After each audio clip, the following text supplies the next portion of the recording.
Hello. It looks like it's on. Why did I start it like that? Um, well, hi everybody. Uh, it's it's more so a video for me. As a lot of you guys know, I like video games, to say the least. I like talking about them a lot, and there's a few things that I would just like to talk about. Um, and so that's kind of what this is. I'm recording this kind of early afternoon. Um, on August 4th, 2022. Um, so yeah, I'm just gonna talk, because I don't know. Before I get into it, the this video is probably not gonna be super like heavily edited or anything. I don't really have a whole lot of time to put into the visuals of it, but yeah, if you want to hear my voice, blabber on about things, then here you go. So, another thing that I'd like to say. Sorry, I got some water here.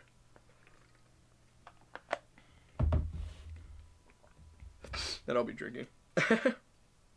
um, I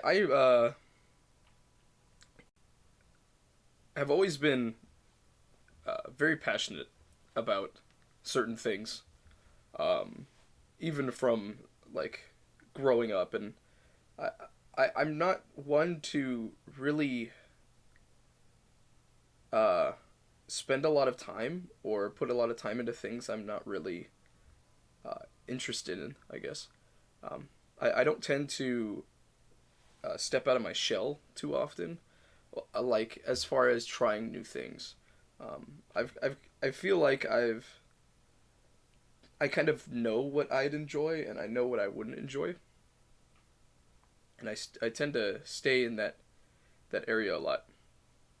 And I occasionally do try stuff here and there, but I've never been very adventurous. Never really enjoyed like camping or anything, or um, a lot of outside stuff.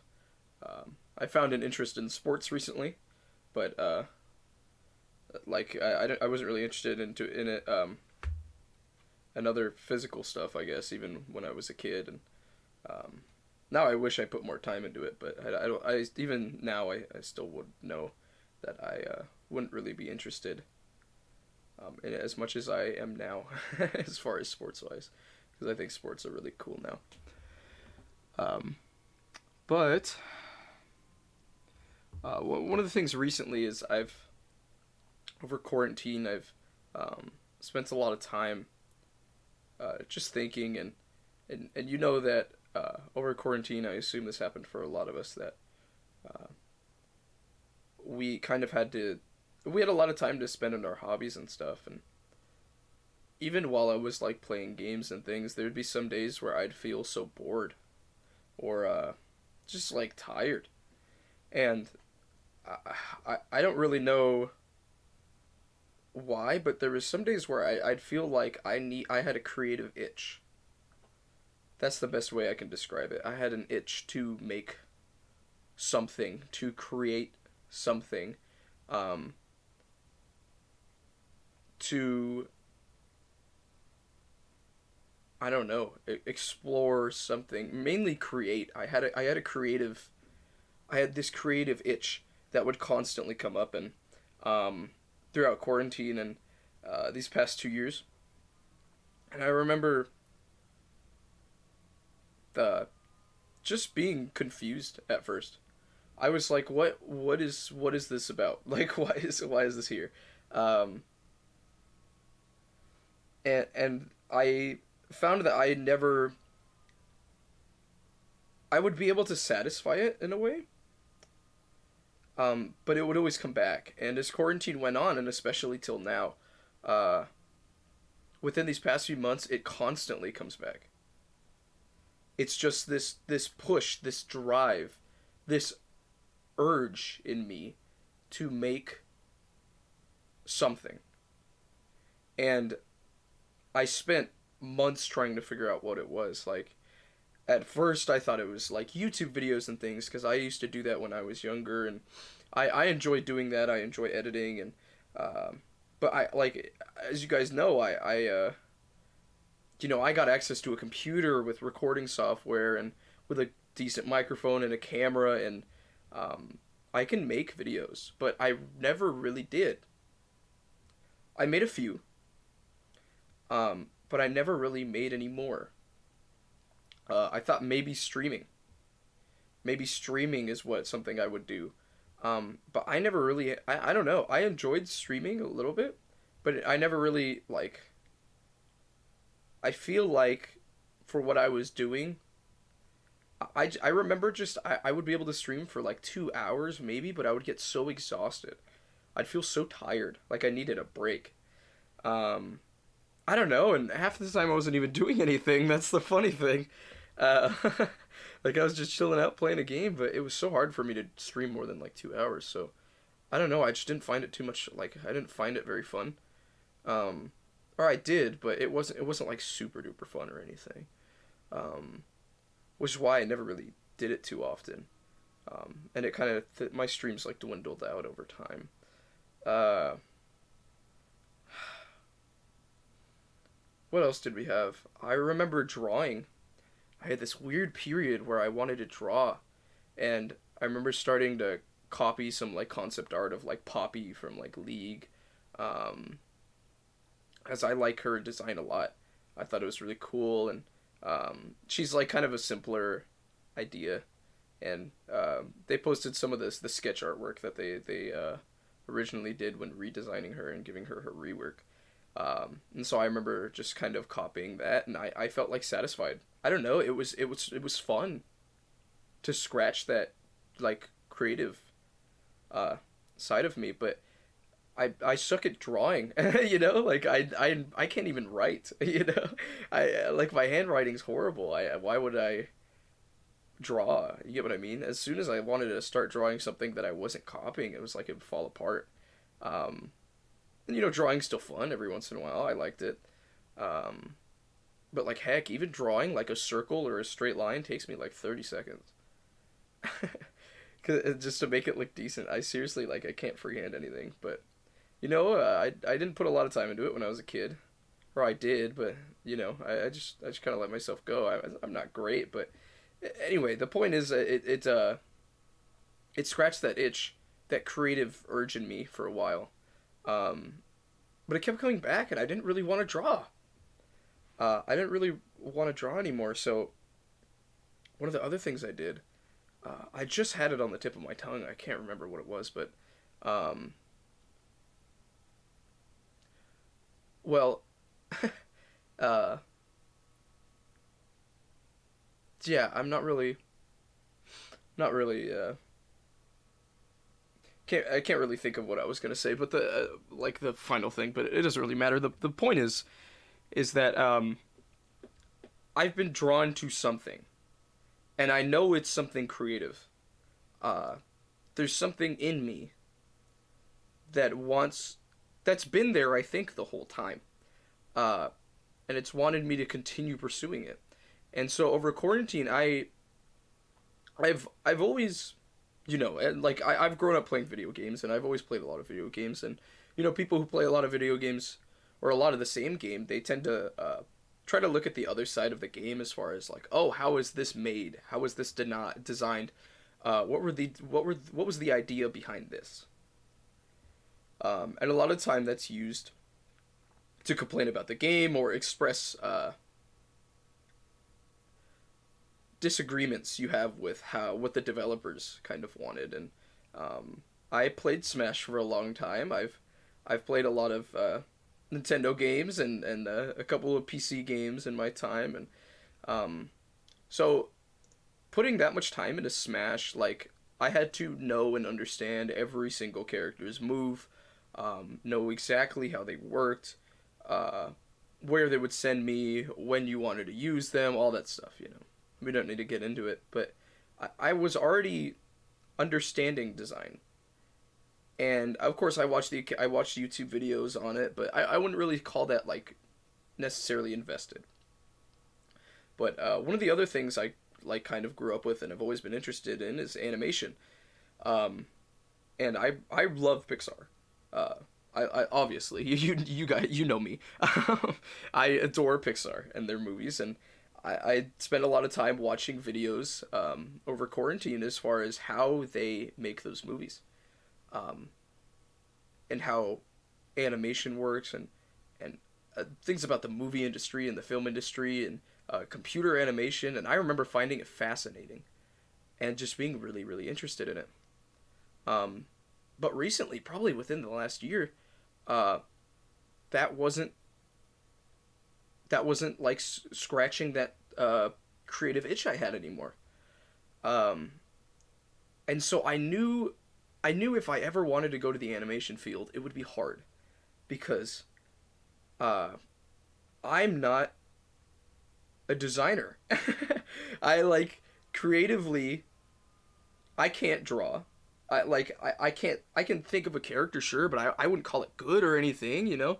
I like being able to put your idea on a piece of paper or something, like being able to sketch out a sketch or what you're thinking of and being able to describe it is I can describe it, but I can't like draw it, you know. And I know nothing about animation and um, like yeah, it would have been such a hard field to go into, but that's besides the point. I don't know. It just wasn't. It was like the movie. Me going into movies was like that's what I thought. Maybe I wanted to go into the animation side of things. Um, Originally for my future, and I realized like maybe that's not it. It wasn't really satisfying that itch anymore. And like I was saying before, uh, I've I've always been passionate about stuff, but as far as finding a career or finding something I want to do, I've never really had a word for it or known what I would like to do as far as a job or work for the rest of my life. Um, and what I always said is I wanted something that would allow me enough free time to do my own thing um, when I wanted to, whatever that may be, whatever I'm interested in, but also allow me to support a family and myself as well, and be well off, you know. Uh, but yeah, so past couple of months I've been like, what is that? What is that? And it keeps coming back. It would come back like every week, um, and I kept falling on the same thing over and over. And I finally realized the proper word for it, and I'm obsessed with video game design, I think. I say I think because I'm not really sure. It changes every couple months, but this is. Once I finally found a word for it, like I like game design. Um, with Smash, I always did this. Back in like when I played Smash 4 competitively, I would think about situations that would happen in the game and play them out in my head and decide like what would happen, where would I get sent if I get hit by this move and different things, and um, why does this character work like this way? You know, like I had a lot to think about and complain about playing Pac-Man. Um,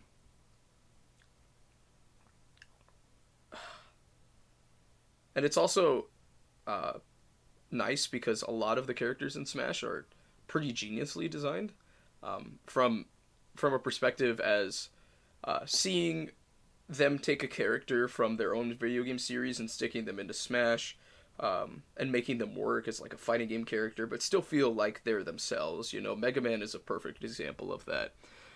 Uh, but I think I don't know. I am so fascinated by game design, whether it be fighting game design, whether it be like a MOBA design with League of Legends, or uh, even specifically like I love platformers, and I always knew that like I loved like fair platformers where it was like okay, they're challenging, but you can get through it, like a Donkey Kong or a Mega Man, to a lesser extent. But like my favorite game is Shovel Knight.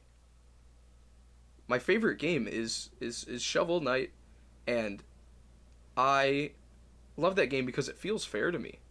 Like, there's very few gimmicks or mechanics in that game that feel like I feel cheesed or cheaped out on when I get hit by it, and I love that feeling because it's still difficult. You can still make a difficult game without it being BS.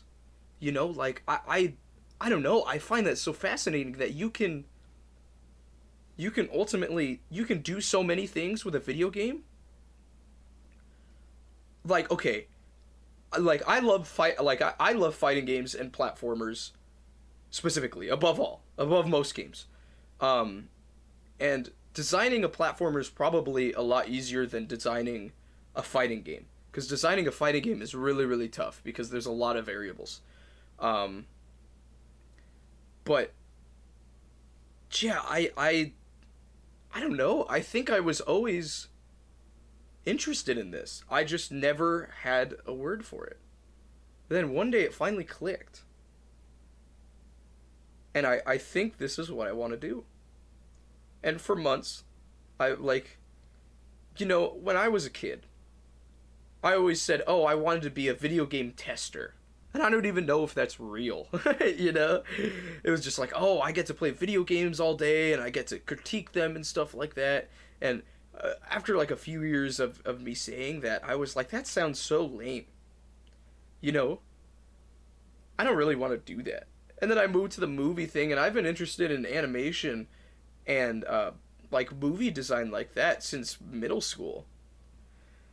But I've like within these past few months, I finally realized that creative itch, that voice in the back of my head that wants me to make something, has just been telling me to make a video game. Or work on one, or do something. And like every little gamer kid wants to make a video game, obviously. They want to make their own game. But I guess my brain is a child, and I tell this to everyone. It's like, oh, what do you want to do with your future? I'm an idiot. I'm a baby. I want to make a video game. And it's so incredibly stupid because I wish my brain was like, hey, I want to work at a cubicle for the rest of my life so I can properly make enough money and support a family, but it doesn't want to do that. It won't allow me to do that because I have to creatively be doing something. And in some ways that's awesome, but in other ways I don't know if it's going to screw me over 5 years down the line because I'm going to freaking make a failure of a game or something. I don't know. I'm going to dump all my money in a creative thing. But anyways, point of this video is I am fascinated by game design. And I have been making a list, checking it twice, of course, in my phone of stuff that I want to talk about. Not going to get a chance to talk about them for a while, probably. But I have a list of like games I just want to talk about. And this is from all over the place. But it's, as I've allowed myself to, like, once I finally found a name as I'm interested in game design, I've allowed myself to kind of take a more design perspective on a lot more different types of games. And I've never been interested in, like, if I were given the chance to make a game, I'd make probably a platformer or a fighting game. But like, you know what's crazy? What, like, there's so many different types, like I'm sorry, I'm like nerded out here, but that's the whole point of this video. You know what I mean? I'm just gonna go off, okay? I find this stuff so sick. It is so cool. I'm so passionate about this stuff. Like, you can make a Mario game, right? And we all know what the Mario games are, and Mario's mechanics are very simple, and he jumps on characters' heads, but then you have, like, for instance, a Goomba who walks straight forward, and you can jump on his head, take him out, one shot, he's done. But then you throw a Piranha Plant or something. He has spikes on his mouth. You can't jump on his head anymore. How do you deal with him? You have to get around him, or you use a Fire Flower. It's just, like, you make the player have to function differently depending on what you put in their way. And the main thing is you can make a game fair, but how do you make it fun? It like is it that is so crazy to me because I think I can make a fair game. I think I can. Um, I know I can make a fair feeling game where you're not really BS, you're not really cheesed, but can I think of mechanics that people would find fun to play around with? And that I don't know. So ultimately, I hope in a few years, what I want to do is I want to be able to sit around in a boardroom or something, some kind of room, and just talk to other people and discuss just mechanics or something. Just be able to creatively bounce ideas off each other and say, hey, we could try this. Oh, what do you think about this? Oh, I like that, you know? Like, oh, and then we can take this mechanic, combine it with another one that we made, and make something new out of it. That's what I want to do. That sounds so awesome. Like I said, I can make a I can make like a fair game, but can I make it fun? You know, like there's so many variables. How will the players react? You know, like you can never predict that.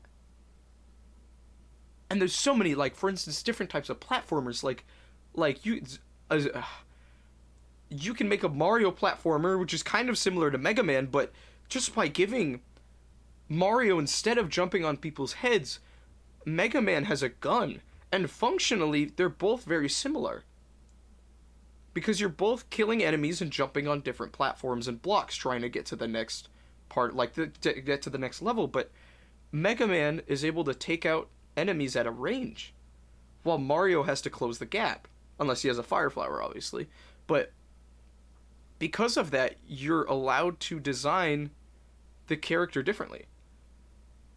And so Shovel Knight has a pogo stick mechanic, where he can bounce on enemies' heads. And so you can make creative and fun platforming ideas from the different mechanics your character has. And that's not even going into fighting games. Like, I'll get more into it later, but oh my gosh, designing a fighting game, oh, it sounds like hell, but I would love to do it. It sounds like so much fun. And then, there's so many other types of games, like, how do you design a Mario Kart map? Like, how do you even do that? And then on top of that, how do you not make it feel the same as other maps? And then on top of that, how do you make it fun? Do you get what I mean? Like, I know what I like and don't like in a Mario Kart map, I guess. But if you just make a long, like curvy road, it's, like, sure, it'll be fun, I guess, because of the chaos of, like, Mario Kart or something. But, like, the great maps do more than that. So I don't even know where I'd begin, but anyways. Alright, we should probably start it, otherwise I'll be here forever. So, where should we start?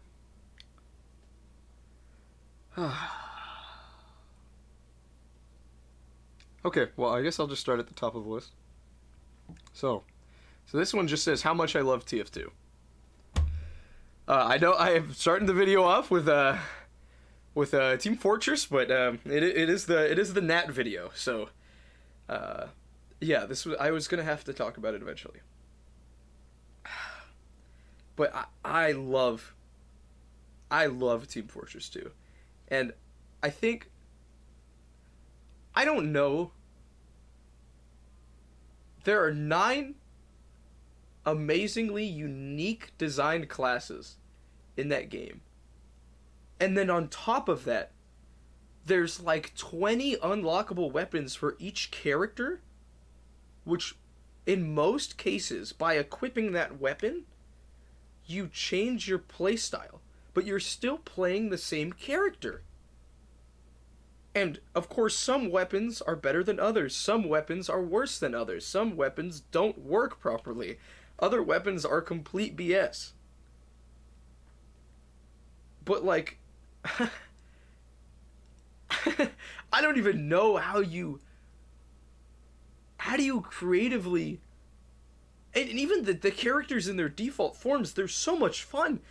Like, I can get back on and be like, you know what, I want to play Soldier for a while. Because I feel like Soldier has such a high skill ceiling, but he's so simple. He's so simple. How do you do that? How do you, like, what a genius.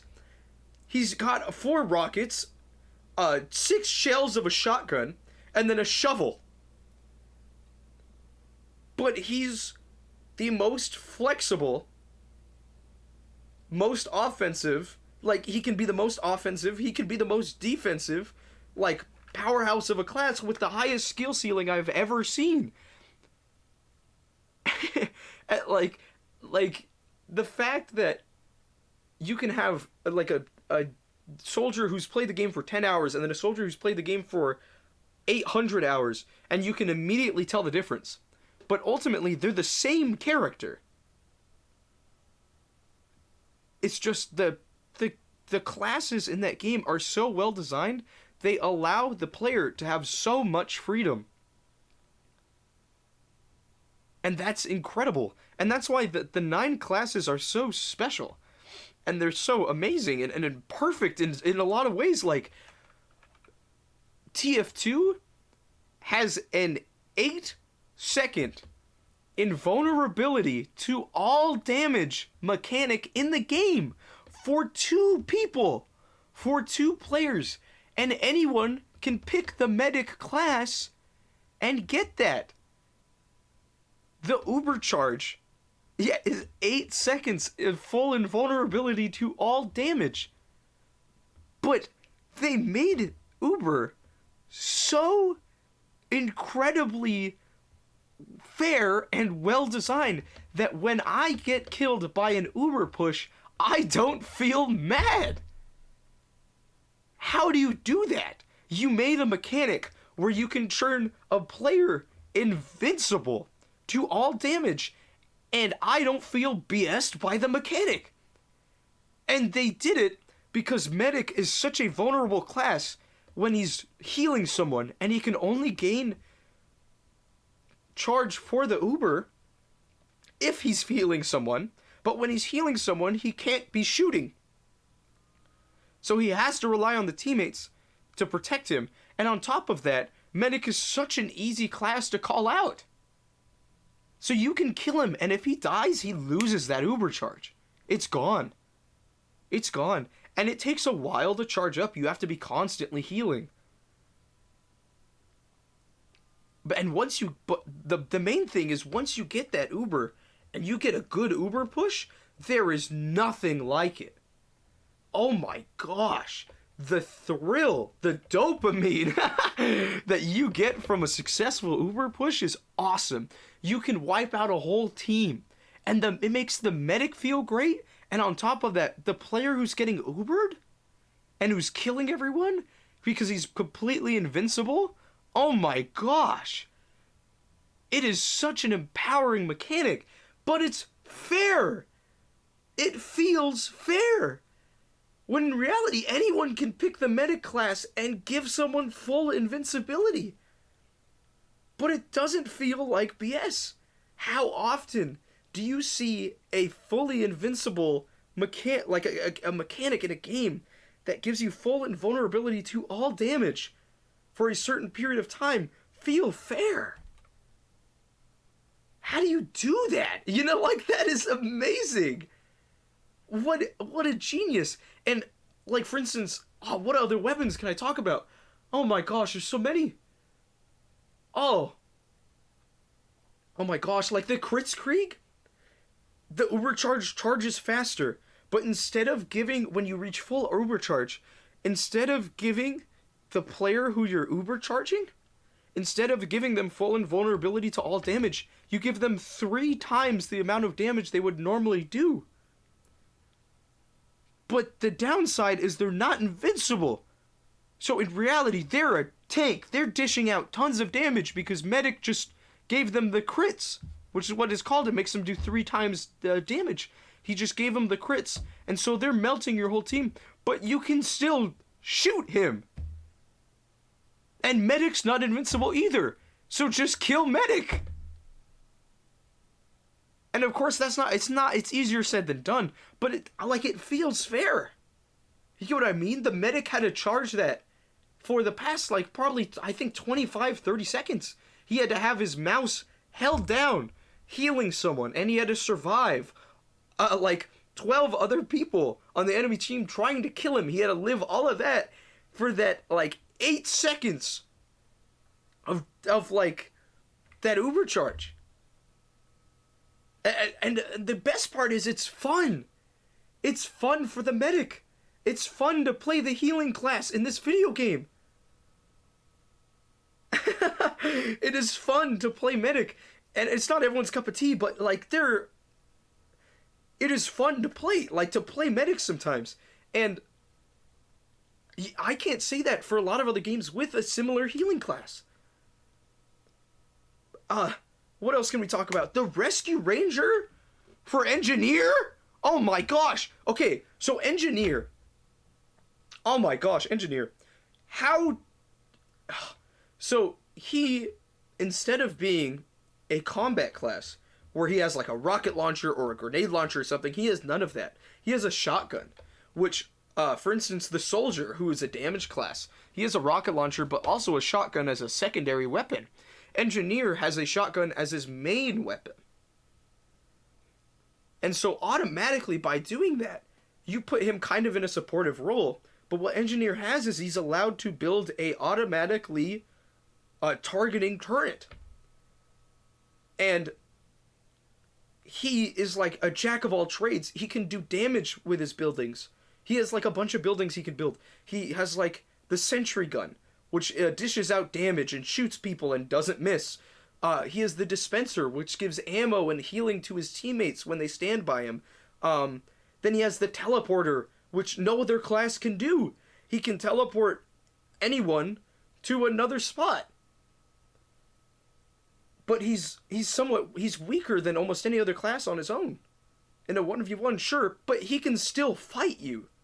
If the Engineer is better than you and has to 1v1 you, most of the time he's gonna win. Even if you're a soldier. Even if you're a damage class, if the Engineer is a better player, he probably will just beat the crap out of you with his secondary weapon. But what the Rescue Ranger does is it takes away his shotgun, and instead you get this weapon that fires a single bolt of scrap, and it really doesn't do any damage. It does a decent amount of damage, but it's a single fire, and it's not really meant for combat. What it does is when you shoot your sentry with the Rescue Ranger, you can heal the sentry from a distance. Normally, in Team Fortress 2, when you're playing the Engineer, the only way you can heal your sentry is if it's taken damage, is if you walk up to it and you whack it with your wrench. And you lose some metal because you're healing the sentry. You put some metal into the sentry, and then it heals it back up. But with the Rescue Ranger, it will take some of your metal, and you can heal the sentry from a range. So you could have your sentry somewhere on the front of the battlefield and be hiding behind some cover and still be healing the sentry. So you don't have to be near your sentry. You can play somewhere else. And so by equipping this weapon, it completely changes how you play the Engineer. But fundamentally, you're still doing the same thing. Isn't that crazy? That's insane. And he has a ton of other unlockables too. All of the characters have weapons like this, like the Rescue Ranger, like the Kritzkrieg for medic. There's hundreds of them.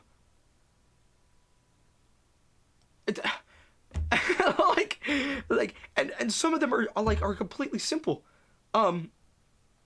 Just simple changes. You really don't even have to do much. Here's another one. So the Scout, fastest moving class in the game, has the lowest amount of health, but he has a double jump in the air. So you basically want to focus on mobility and outmaneuvering your opponents when you're fighting them. Scout's main weapon is also a shotgun. which means he kind of has to close the distance. But because of your speed and your double jump, it makes it so that you can do that. But you still have the lowest amount of health in the game. But one of the weapons that Scout has is called the backscatterer. And what it does is it takes away 2 ammo, 2 clip side, like two shots from your shotgun. Your shotgun, as the Scout, has 6 shots in the clip. But the backscatterer takes away 2 of those shots, so you only have 4, but instead makes you do more damage from the back. So when you're shooting someone in the back, it does more damage. So instead of taking enemies head on, what the backscatterer wants Scout to do is he wants you to flank behind the enemies, or just jump above them and shoot them in the back, outmaneuver them, do whatever you can do to get that extra damage because you only have 4 shots, but you can out damage the normal shotgun if you shoot every shot in the back. You get what I mean? Like, these weapons change the way you play these characters, but you're still playing the character. So there's 9 classes in the game that you can choose from. But there's so many ways to play these classes that you don't even need another class. You only need these 9. And there's so many other ideas you can do, and that's why it's so sad that they really don't update the game anymore. Because there's really so much you can do, and then that's not even including the maps or the game modes, and there's so many variables, and then most of the time the game's played in 12v12, which is like, you have 12 people doing this at the same time? You have 24 people in a server all doing their own thing, and so every game feels different. And it's so much fun. It never, it hardly ever gets boring. Like, there's always something you can be, playing with, something new to try or get better at. And I think that's why so many people still play the game. It's so freaking old, but it's genius.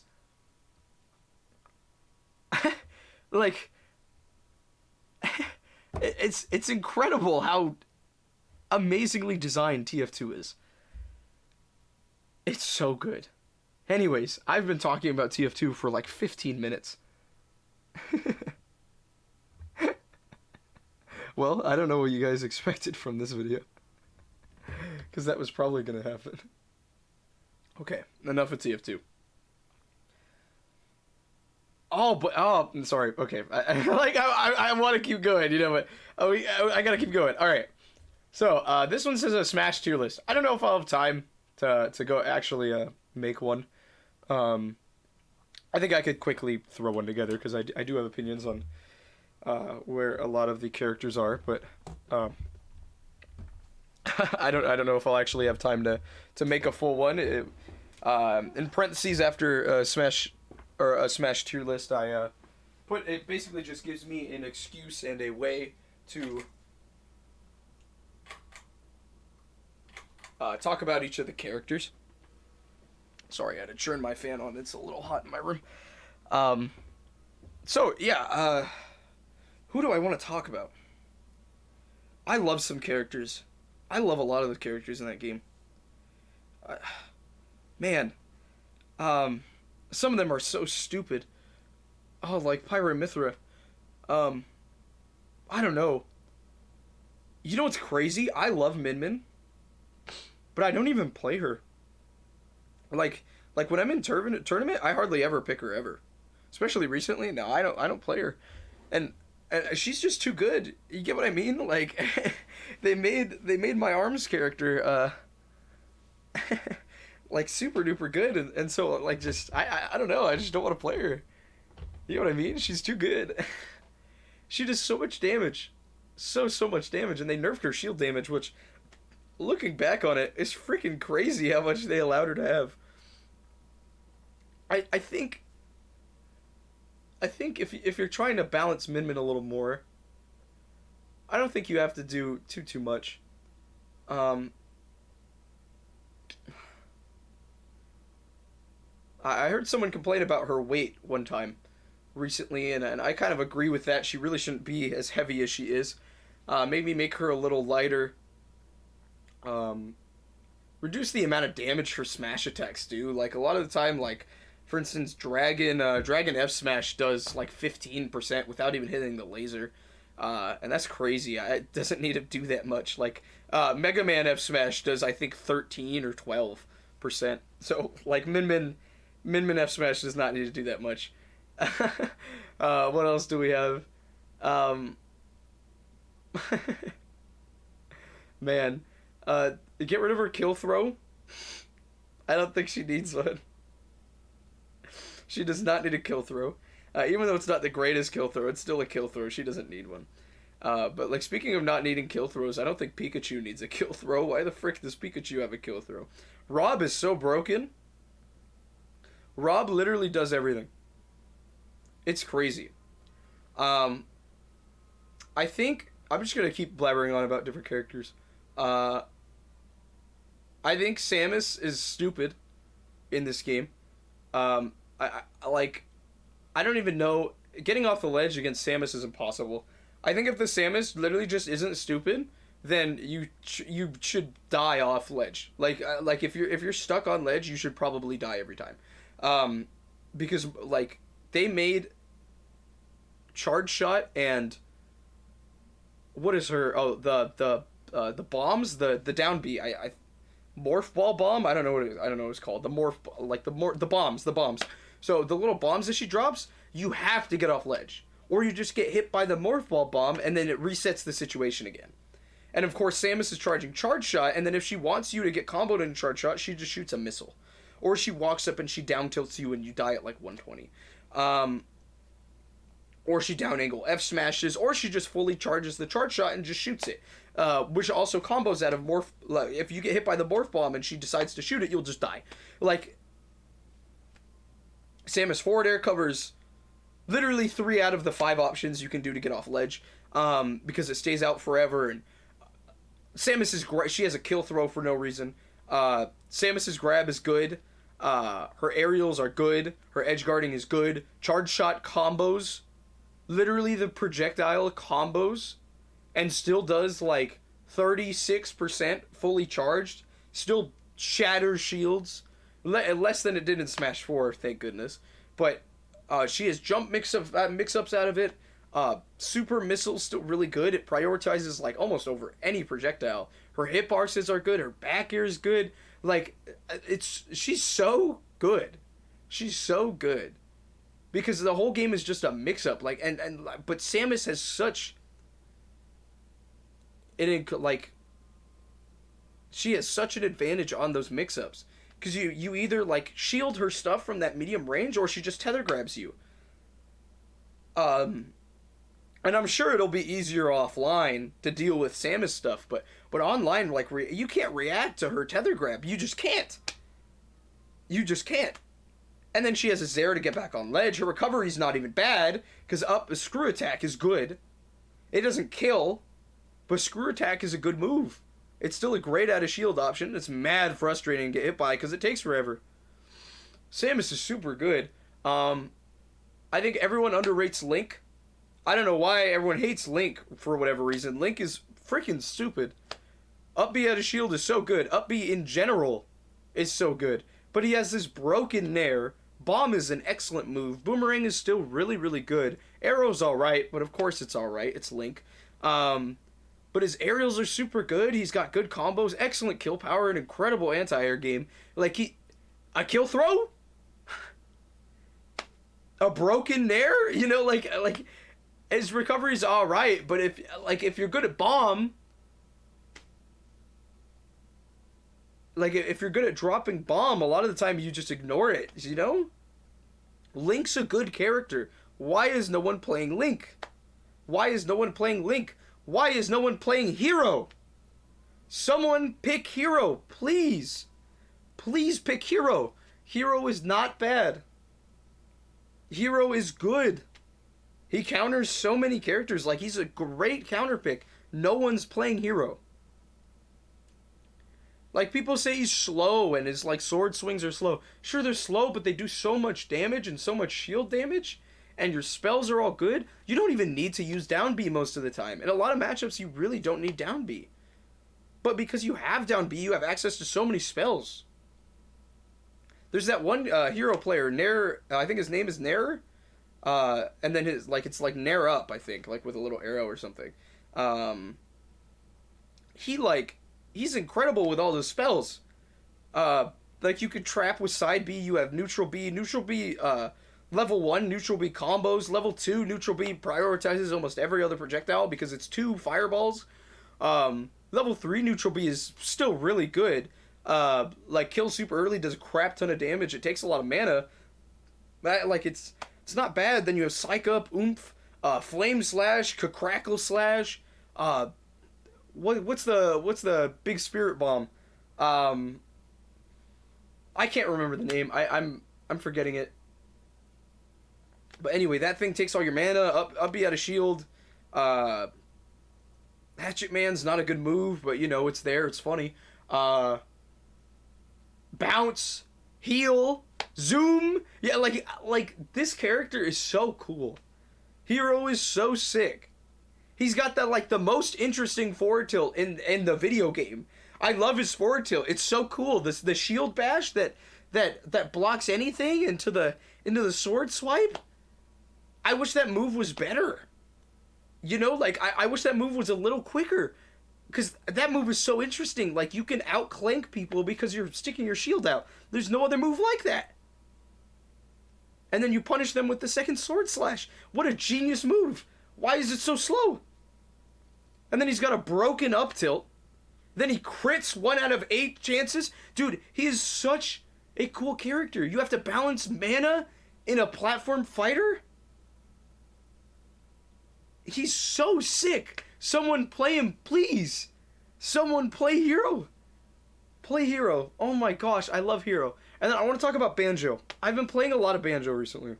And this happens every few months. Like every 2-3 months, I'll get really interested in a Smash character, and then I'll just play the crap out of them. And they're the only character I have fun with. And then I'll move on. But with Banjo, it's like, he's bad.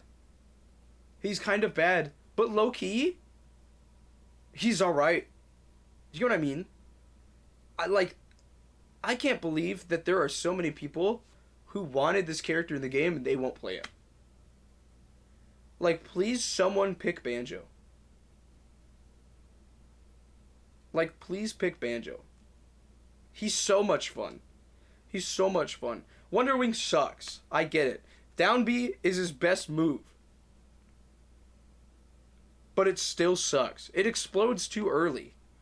Increase the fuse time by like a second or 2, and then it's way better. But his up tilt's good. His smash attacks are good. His back throw's really good. His back air's good. His forward air's alright. His down air sucks. His nair IMO sucks. His up air is horrible. Absolutely horrible. Forward tilt's alright. Down tilt's alright. Not bad. Forward throw sucks. His up B kind of sucks. But his up B's so much fun. It's so much fun being able to bounce around and with your triple jump, and oh my gosh, someone play him. I'd love to see him at top level. If you can even get there. I want Banjo sets, man. His character's so sick. Someone play Banjo, please. What else we gotta talk about? We gotta talk about Mega Man. Mega Man's really good. He's really, really good. There's been people like Peebnut and MPG who are both super duper good. I think MPG is my favorite Mega Man player. The way he sees this character is freaking weird. But it's amazing to see what he does. He's a genius. He's an absolute genius. I think my only problem with, like, as far as Peebnut's Mega Man is he gets a little obsessed with Metal Blade setups. At least that's from what I've watched, is his sets, and he focuses a lot more on playing around with Metal Blade, which is ultimately fine, but like I remember him losing a set to Mars, in my opinion, because he was so focused on landing a Metal Blade setup.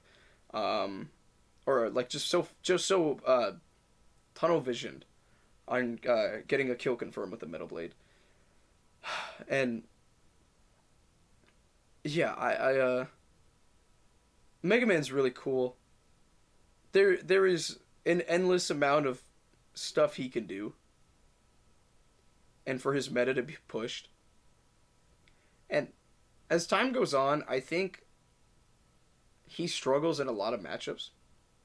Like, I think Zero Suit is really, really hard. I think Pyra/Mythra is really hard. Who else feels really hard? Wolf. But he does really good against, like, Snake. I think he's fine against Mario. But that's because I know that matchup.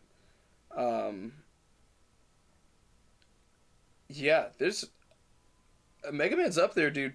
And people underrate him, man. He's not bad. He's not bad. He just takes forever to get good at. Get what I mean? There's some days where I still don't even feel comfortable with Mega Man, and I've been playing him for like 5 years, 4 years now? 3 years? Yeah, 4 years. I've been playing Mega Man. Let's get to Pac-Man. So, Pac-Man and Smash Bros. Ultimate. Guys,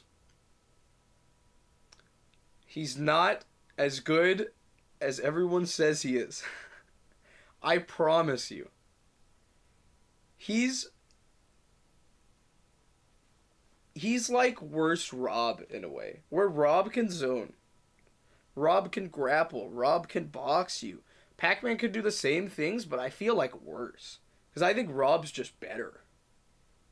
Rob's just better. People still are, especially top level, like fighting T, people still aren't comfortable with Fire Hydrant. And they don't understand what Fire Hydrant does. Which is crazy to me, because T beats, like, everyone. He beats everyone every time he comes here from Japan. Every time he comes to the US, he beats the crap out of everyone, and people still don't understand how to fight Pac-Man. Like, we still don't know how Bell works. We still don't know how Ki works. If he charges Ki, he's looking to throw Ki. Like, guys, if you want to fight Pac-Man, if you want to know how to do better against Pac-Man, go into training mode. Learn all the angles that your moves send Fire Hydrant. And then use the Hydrant against Pac-Man. Fire Hydrant is ultimately just a mix-up game. And once Pac-Man throws Hydrant down, his landing options are 10 times worse. Keep him in the air, juggle him. Juggle him, don't let him down, you know? Stop getting hit by Galaxian. If Pac-Man is holding Galaxian literally in his hand, Z-droppable, not even in the neutral be charged, just in his hand, he's gonna throw it. If he's on ledge with Galaxian, and he waits for his invincibility to run out, and you're standing on ledge, he's gonna throw it. He's gonna throw Galaxian. And that's why I think Pac-Man players don't even have to learn traps anymore, man. They don't have, like, they could be creative and stuff, but, like, some of the stuff T does, some of these traps, like, dude, these were Smash 4 traps. And we still don't know what's going on? Like, we're still getting hit by this stuff?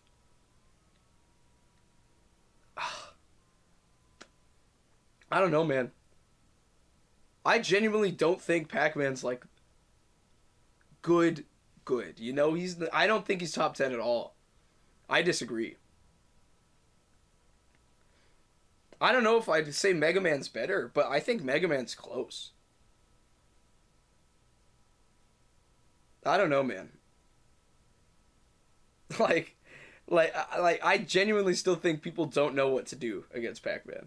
Especially at a local level, no. And there's a lot more Pac-Man players now that he's a better character, but still, no. I think people still don't know what they're doing against that character. So there's that. I don't think Pac-Man's as good as people think at all. I just think people still don't understand what to do against him.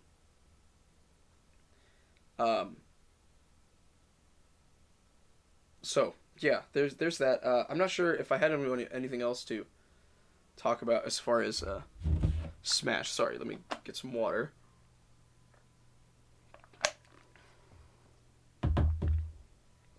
Okay. So Yeah, what else? What else do we have? I think that's about everyone I wanted to talk about. I don't know. There's so many cool characters in that game, which I don't think are explored enough. Like, why is no one playing Simon? We have T3 Dom, and that's it. We have one like Simon slash Richter player who does anything. Why is no one playing him? Someone play him. He's so cool. He's so cool. Who else do we have?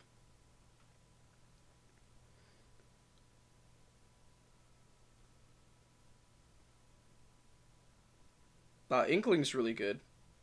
No one's playing Inkling. I don't know if I'd call Inkling good, but like Inkling's are they looks pretty good, in my opinion. I just no one's picking Inkling. Uh, I don't know, man.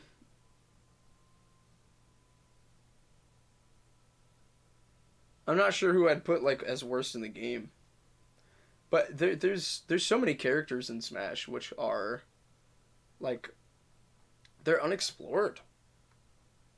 Like no one's playing them. No one's playing them. Like we just recently saw the resurgence in the past few months of the Ice Climbers. We've been seeing them kind of everywhere through like Waddy and Big D and uh, they're kind of putting in work with the Ice Climbers, and so everyone's kind of got their eyes on Ice Climbers. But like, who's playing Hero? Someone pick Hero. Someone pick Simon. You get what I mean? No one's playing these people. Isn't that crazy? And as far as Minecraft Steve, dude, I don't even know, man. I've never fought a good Minecraft Steve. Like a really, really good Minecraft Steve, so I don't know I don't know. I don't know. All the Minecraft Steves that I find that are good, they all leave after one match online. So I never get the chance to practice against them. And as far as Kazuya, I love Kazuya. I think Kazuya is so much fun to watch. I think Kazuya is one of the coolest characters in the game. He's so sick. He's so stupid. I fought one, freaking 3-stalked me. I was like, what the heck? Game was over in less than a minute. I was in tournament. I was like, what the heck am I supposed to do? How does this character work? Like, so I understand. Like, I get it. It's kind of crazy what Kazuya does. But as a spectator, Kazuya is awesome. I watch a lot of Smash. I tend to I watch a lot more than I compete now. But yeah, I love watching Kazuya, and specifically now that we're talking about watching Smash, my favorite player is Riddles. Riddles MK baby, that's my man. He has gotten so much better. I've been paying so much attention to him. As far as like his tournament winnings and supporting him on like YouTube and Twitch sometimes when I have the time, and seeing that kid get like seeing Riddles get so much better really really quickly, and then get picked up by Liquid and stuff, and like do great at Summit, and he's like, and then do even better with content creation and everything. It has been so awesome to watch him grow, and now he's just got ranked top 6 in the world. Wow, isn't that amazing? That kid, he deserves it, man. I love watching Terry. I love Terry. I think Terry's one of the coolest characters like ever.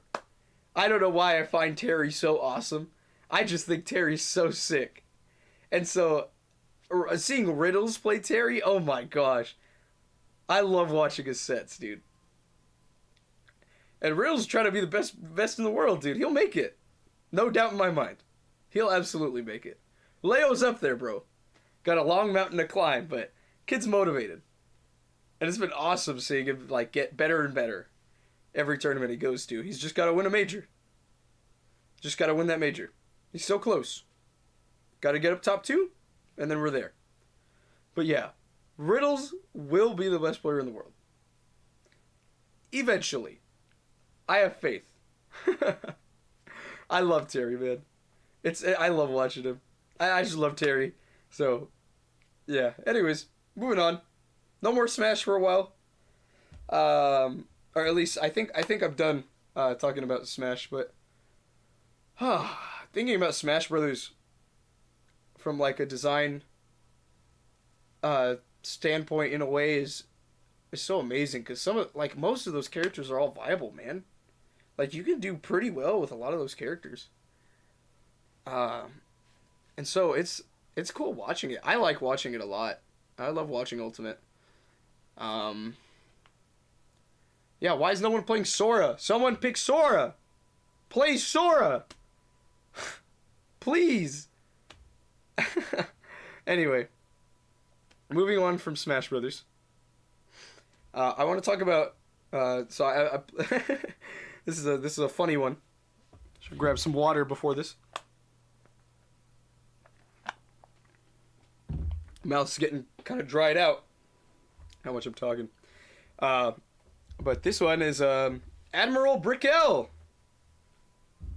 from Bloons TD6. So where do I start with Brickell? So thinking about design, right? Bloons is a tower defense game. And so, how do you design a tower defense game? I don't know.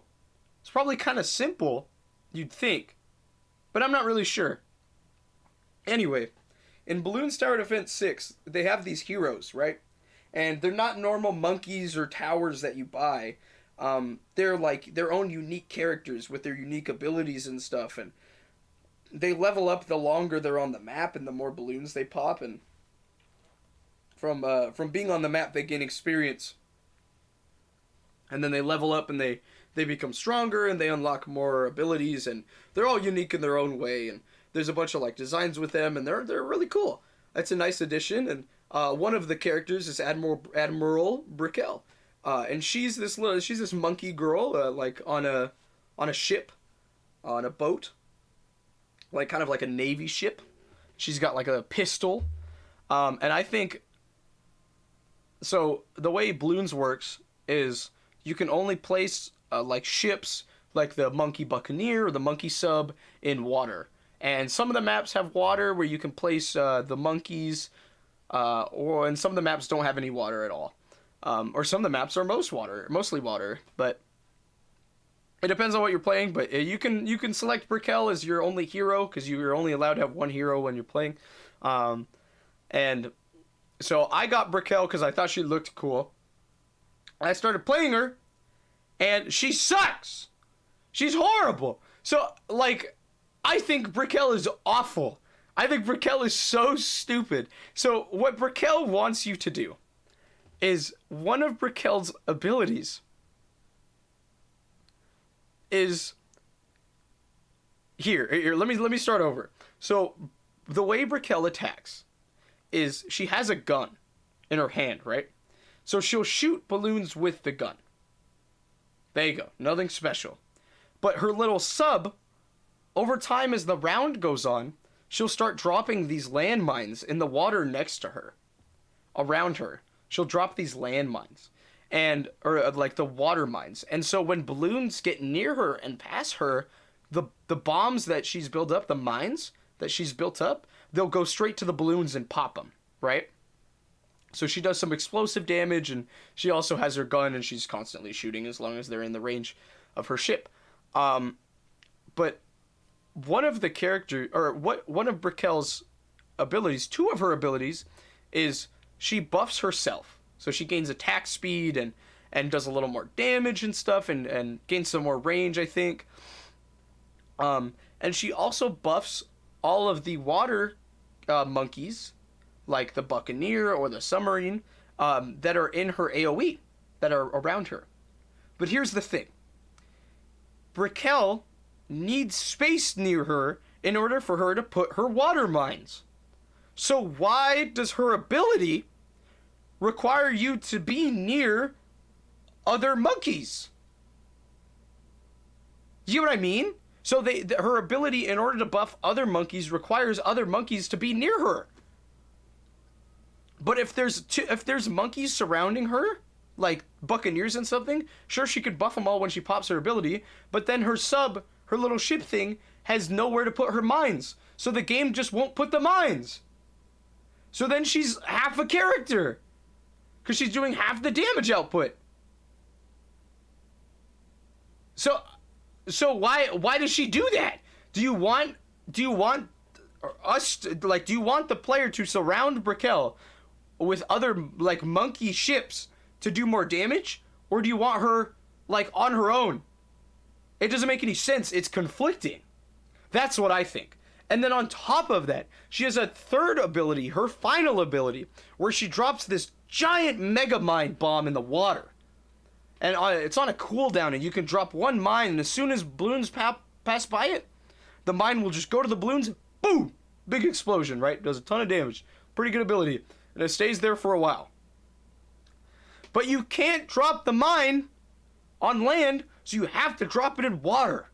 But the thing is you can't drop the mine where another monkey is. So if there's a monkey buccaneer surrounding Brickell, because you want Brickell near where the balloons are, like, near the track, so she can shoot the balloons, right?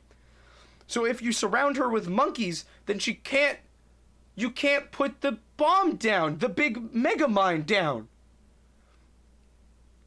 But if you don't surround her with monkeys so she can put her little grenade things, then you could put the bomb, the big mega mine down on the water somewhere so that it'll pop the balloons when the track comes by. But then you're not getting that much mileage out of your ability because there's not like a whole lot of monkey buccaneers or monkey subs that are in her range, her AoE, so she can't buff them.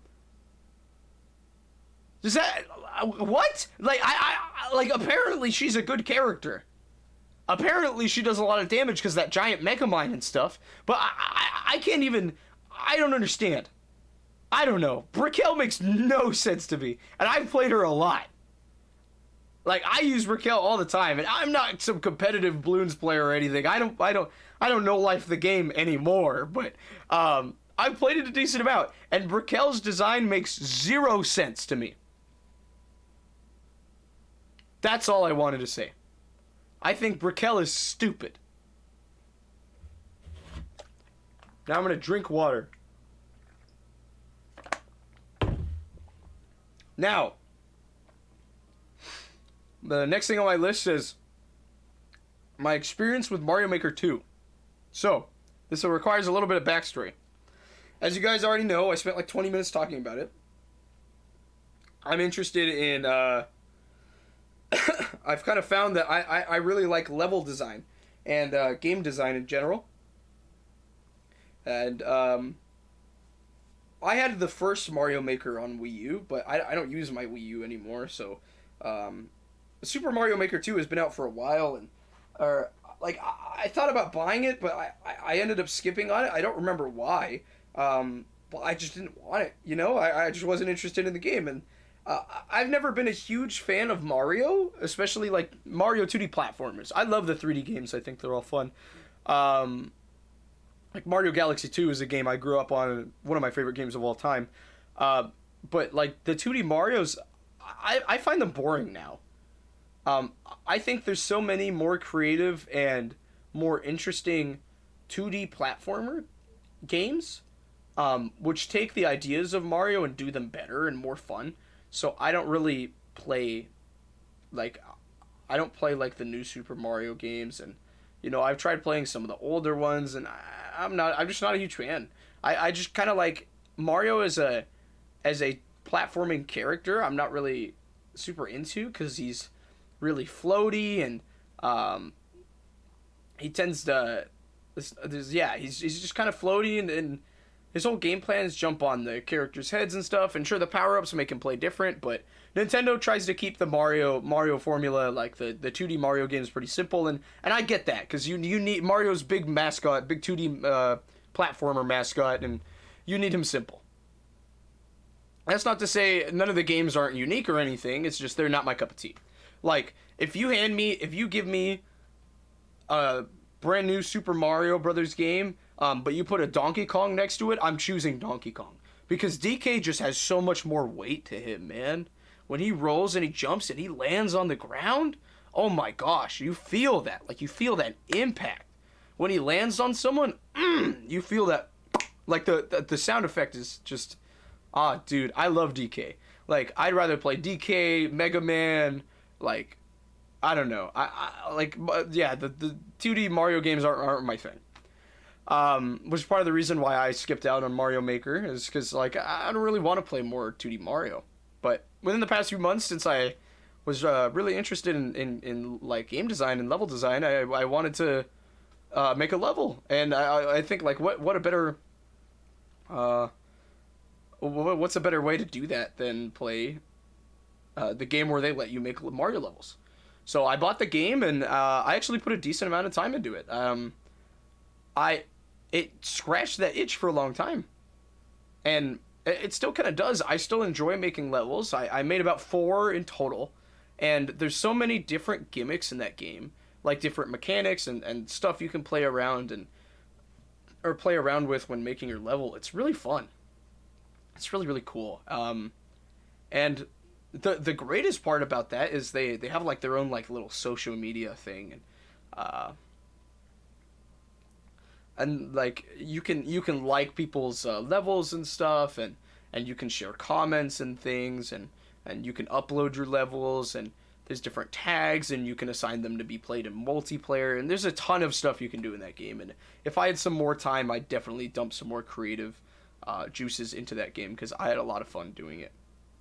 But I made about 4 levels, um, and every single one I focused on a mechanic, and I tried to improve it and develop it throughout the level, and add some more mechanics on top of it, and I think I did a pretty good job.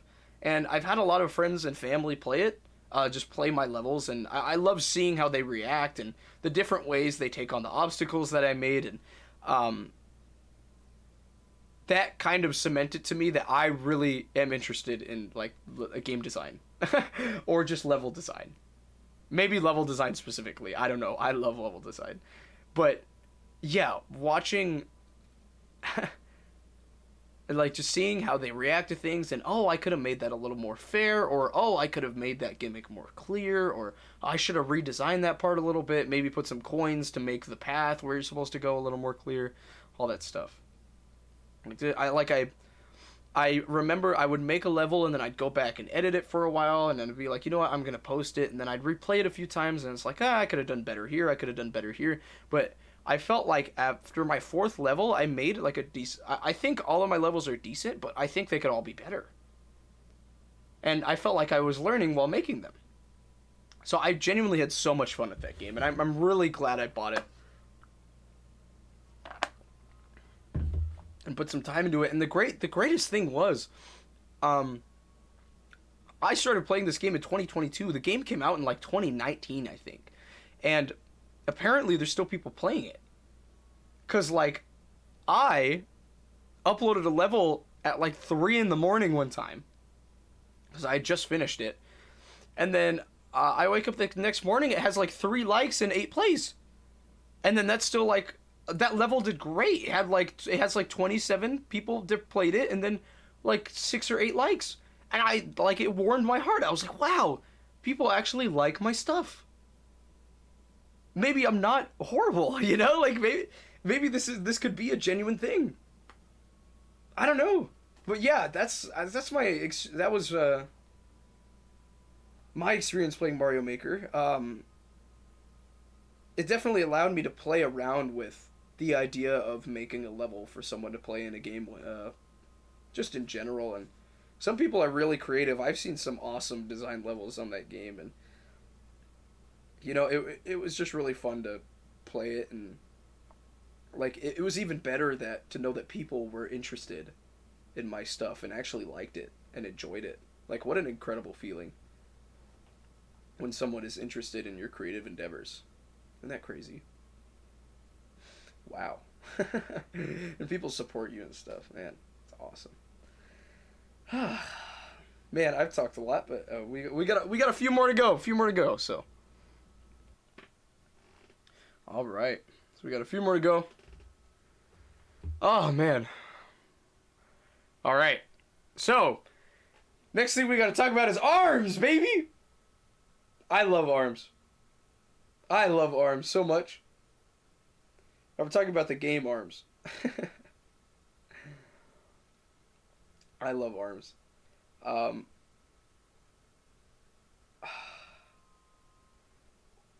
what like a sad story Arms has.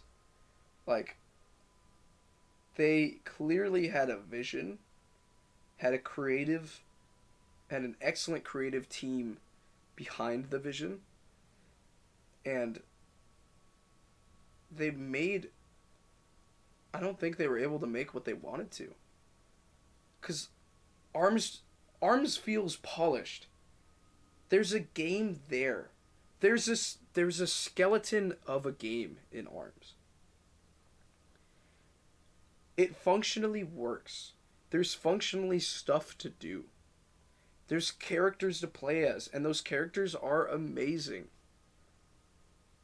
Arms as a concept is so unique, but there's just not enough to do in the game. So you can't keep players' attention. And because of that, Arms is seen as a joke. I remember when the first Arms reveal trailer was shown off, I was immediately hooked. I could not wait to play that game. I remember waking myself up at like 3 or 5 in the morning to play the global test punch that they had when it was supposed to be out in Japan, but it was technically out for everyone, but they just did it worldwide, and they had times for all different regions, but the one in Japan was at the one that was at for us at 5 in the morning or something. But I got up anyway because I wanted to play that game more. That game Arms is so much fun. But I don't blame people for not being interested. Because there's nothing to do. Arms is fun for 20, 30 minutes, and then there's nothing else to do with the mechanics. You have this whole world. From the ground up, you built this fictional sport with these crazy unique character designs, which no one has ever seen before. And whenever I show anyone these characters, they're like, wow, they always find one that sticks to them because they're all so cool and unique and different. But then as they get further and further, like learn more and more about Arms, they realize that the game has nothing to do. Like, Arms barely has more content than Smash 64, which was released, 30 years ago? Come on. Like, if the game had 6 more months, 8 more months, a year preferably, there would have been so much more. Guaranteed. And, like, what could you do? Like, with Arms, there's just, you have this beautiful idea for a fighting game, a unique fighting game, something like no one's ever seen or ever played before. But there's only the one-on-one battles, and then everything else feels like an afterthought. It really does. Even though there's a lot of time, and the game's completely polished, and it looks awesome, and the music is incredible, it is all completely unique, and so sick. But there's nothing to do. There is seriously nothing to do. Each of your fists and elements have, or each of your arms and like your fists or whatever they call them, they have their own unique mechanics and the way they function and different elements and stuff, and the elements react differently, and they make you play differently, and you have such a unique idea here. It's just not fleshed, the game's not finished. The game's not finished. I still play Arms every once in a while because I love the game. I think it's so much fun. 1v1ing people on the good stages in that game, peak fun. So much fun. So much fun. It makes me love the game over again.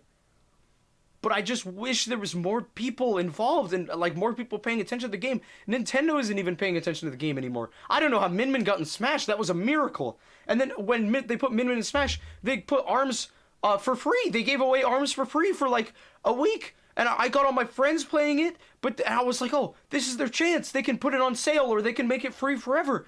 I may be able to get some more people in Arms. And then they didn't do anything. You put Min Min, an Arms representative, into your biggest crossover fighting game, which all people's eyes are on, and then you do nothing with the IP? I don't understand. If I am ever, somehow, in some way, in some miracle, given the chance to make a sequel for ARMS, I would take it in a heartbeat. Someone's got to fix that game. Because there's magic in a bottle there, but no one sees it. But you got it. I would love to show them. Because it's unlike anyone has ever seen or ever made. ARMS is so sick.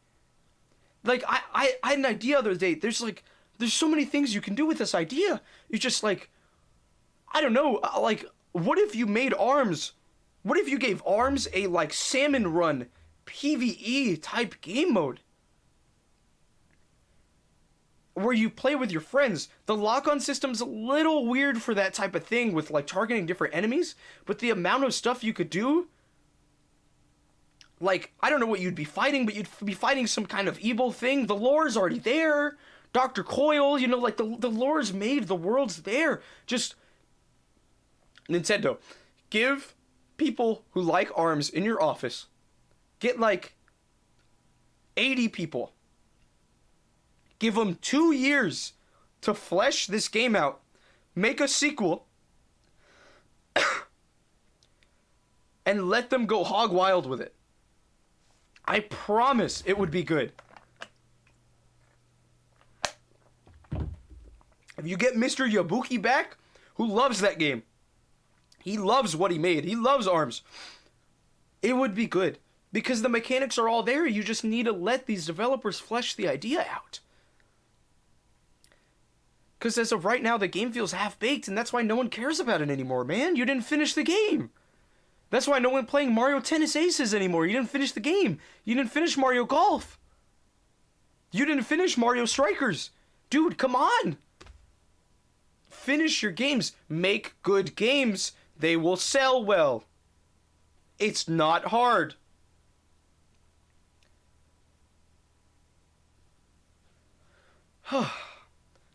But speaking of ARMS, I have to talk about Misongo. Because Misongo is the greatest, the sickest character in that game. So cool. And the characters are all so awesome. But Misongo grabs the game's mechanics and just does something completely different with them. And it's something I would have never thought of. So, like I said, quick overview how ARMS works. You got a right arm and a left arm. Punch them both, right? You can control the punches, you can control where they go. You can equip different arms. They call them arms, but in reality they're like fists. The fists function differently depending on which one you equipped. Every character is given their own unique set of arms, but you can take other characters' arms and put them on a different character if you want to, whatever. Anyways, each arm/fist has their own element.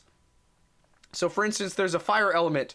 When you charge the element on your arm, if you use the fire one, for instance, it'll instantly knock down any person you hit with the fire. Or if your arm's charged. There's an electrical shock element, where the shock, if you punch someone with a shock arm that's charged, then it will disable their arms, and you're allowed to get another punch or another grab, for instance. What other stuff we got? We got a freeze arm, which once that's charged, if you hit someone with it, it will. They can still punch, but it reduces their movement. They can't jump, they can't dash, and they can hardly move, but they can still shield and punch. There's so many, and we'll get to Misongo's, because his are the most unique. So, Misongo. Like I said, every character has this. Every character moves around, you have a shield, you need both arms not extended. If either of your arms are extended, you can't shield and you can't grab. In order to grab, you need to extend both of your arms at the same time. If any of your arms are extended, you cannot shield. But you can still jump. You can dash slightly. But if both of your arms are with you at the same time, like if neither of your arms are extended, you can dash fully, you can jump fully. You can jump in the air and dash in a different direction. Some characters have multiple jumps, other characters float. Ribbon Girl has 4 jumps and 2 dashes. There's so much, she can instantly fast fall whenever she wants. So there's so much mix up there. This game's awesome. I love this game. Sorry. Misongo. So what Misongo does is standardly he's pretty basic. No extra jumps, no extra dashes, pretty normal. But what Misongo has is he has this mask guy. It's this wisp, and the wisp's or the mask. His name is Misonga, and Misonga has 3 different colors. And so, what Misonga does is throughout the match he'll constantly flip colors, and so he'll flip from yellow to blue to red to yellow to blue to red, and every few seconds he'll flip. So I think it's like 1, 2, 3 he'll flip, 1, 2, 3 he'll change. You know, he'll just keep flipping colors. And what you can do is if you hold a dash to charge your arm. So when I didn't explain that. In order to charge your arms and give them fill them up with the element or whatever, you either have to dash. That will charge your arms. If you once you dash, your character will do like an animation for a little while. If you hold out that animation, your arms will stay charged for a few seconds after you finish the dash animation. So you can walk around, your arms will be charged. After shielding, your arms get charged after a second or two. When you land on the ground after jumping, your arms will be charged. And so you either dash, land on the ground, or shield to charge your arms. So what Misongo does when he dashes, if he holds his dash, right, and he does that animation that every character does, or every character has, Misonga, the mask, will go onto his face. And it will change Misongo's stats. So, when you equipped the blue mask, so if you hold the dash and Misonga, the mask, jumps on you, when he's blue, you'll get the blue element. And so you'll change. So, with the blue element, you gain access to a further dash jump. So when you dash, you can jump out of your dash, and you'll get like a really, really far leap. It also increases your speed as well. Just like a flat speed buff, I'm pretty sure, slightly. And then on top of that, when you grab, it reduces your grab damage by 10 health. Just because you're faster. So you'll probably be landing more grabs. The red one, the red mask, when you equip that one, increases your grab damage by 20 damage. So you do 20 extra damage on top of your the normal grab damage that you normally do. Misongo's grab does 160 without a mask. With the blue mask, it does 150. With the red mask, it does 180. With the red mask, you are immune to you gain like heavy armor, and so some of the heavier characters in the game have like a heavy armor mechanic where they don't really flinch, kind of like Bowser Tough Guy in Smash Brothers, if you know what I'm talking about. But if like they get punched by a weaker arm, they'll walk straight through it. They'll get flinched a little bit, but they won't get knocked down or anything. So when Misongo has that red mask on him, then he won't flinch from weaker punches. His grab does the 20% extra damage, but his hitbox becomes a little bigger. And on top of that, because he becomes bulkier, so yeah, his hitbox becomes a little bigger, so he becomes easier to punch, and his move speed is a little reduced, so his jump speed is a little slower, and he has a hard time walking around. And then the third mask is the yellow one. So the yellow one is the coolest one. In ARMS, there's a special mechanic. So you have a special. So the way you charge up the special is called a rush. The way you charge it up is by punching. So every time you swing and you throw out an arm and try to punch, you'll gain a little extra meter on this rush, a little extra in your rush meter. And once your rush meter is full, you're able to activate your rush. When you activate your rush, there's a small shock wave that comes out of you that disables all arms. So if someone tries to punch you and it's right in front of your face, and you click the rush button, it will disable the arm. Like, it won't disable it, but it will knock the arm down and you won't get hit if you time it right. You also need like, if any of your arms are extended, it won't do the shock wave.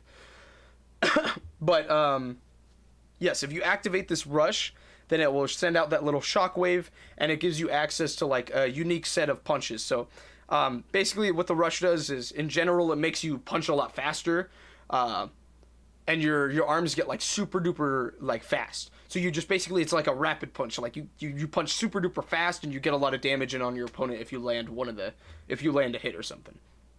So, it takes 35 or 37, I think, punches to fully charge your rush meter. When Misongo has the yellow mask equipped, every punch that he does, he gets increased charge meter for those punches. So he charges his meter faster when he has the yellow mask equipped. So instead of taking 37 punches, I think it takes 25 instead. Punches in total if you have the yellow mask equipped. And then when you activate your rush, what if you have the yellow mask on, what it does is it puts this AoE around Misongo. And if anyone, when you normally rush after that shock wave, right? You don't have the yellow mask. This is in general. So when any character rushes and that shock wave disappears after the initial thing, if the opponent like dodges your rush, if they have like an arm that's about to hit you or something, if you get hit anytime during your rush, you'll lose the power.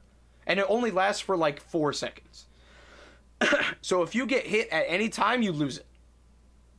Or if you get knocked down at any time, when you activate the rush, you lose the rush. It's completely gone. But when Misongo has the yellow mask equipped when he activates the rush, it makes him fully invincible. So, while he's in the rush, he's fully invincible. And the only downside to the yellow mask, as far as I'm aware, is it reduces his grab damage by 10 health as well. One other unique thing Misongo has. Actually, 2 more things.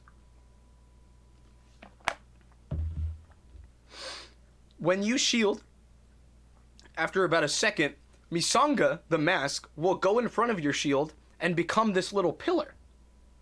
He'll just activate this pillar. And if the opponent tries to punch through the pillar, their arms will get knocked down. And that pillar stays there as long as you're shielding. After a few seconds, Misonga will go back up and will float up above you because it floats around you the whole match.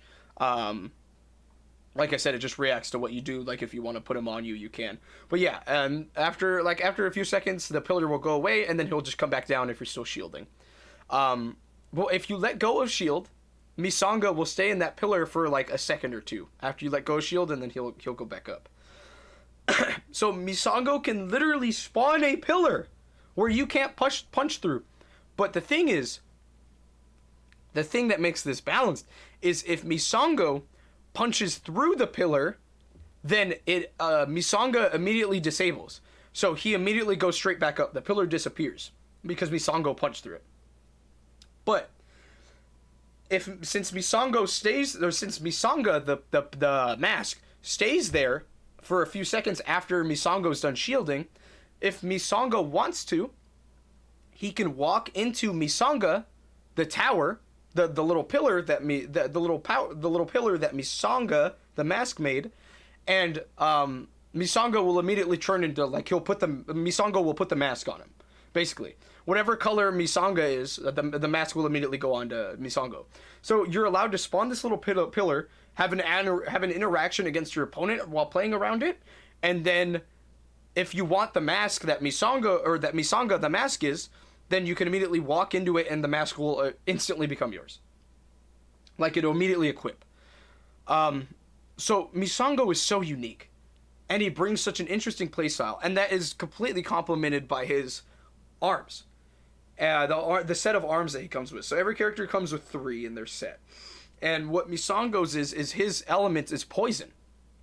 And I won't go into how his arms work, because he has a really, really unique scorpion arm, which is super duper sick. It functions differently depending on if you're in the air or if you're on the ground. It's really, really creative, and it makes you play completely different. It's really awesome. But what the poison does is when you hit someone while your arm is charged, so you have the poison thing equipped, it will automatically poison the opponent. And what it does is it ticks every second. And every second it'll do 1 health. Every character in ARMS has 1,000 health, just flat. So it'll tick for 15 seconds and it'll do 1,000 health. Or it'll do 1 health per tick. So 15 damage over 15 seconds. But if you land another arm charged with the poison during those 15-second duration when the opponent's still poisoned, it will reapply the poison, reset the timer, and on top of that, add an extra point of damage to the poison. So let's say someone's poisoned and they've taken 5 ticks of 1 health, right? And then I land another hit on them, and my arm was charged. So that means it has the poison element on it. So it hits them. So the clock resets. They begin ticking again, and instead they take 2 damage per second for 15 seconds. And you can stack it up to 3 damage.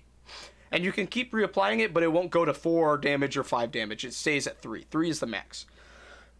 And then after the 15 seconds, the poison will go away.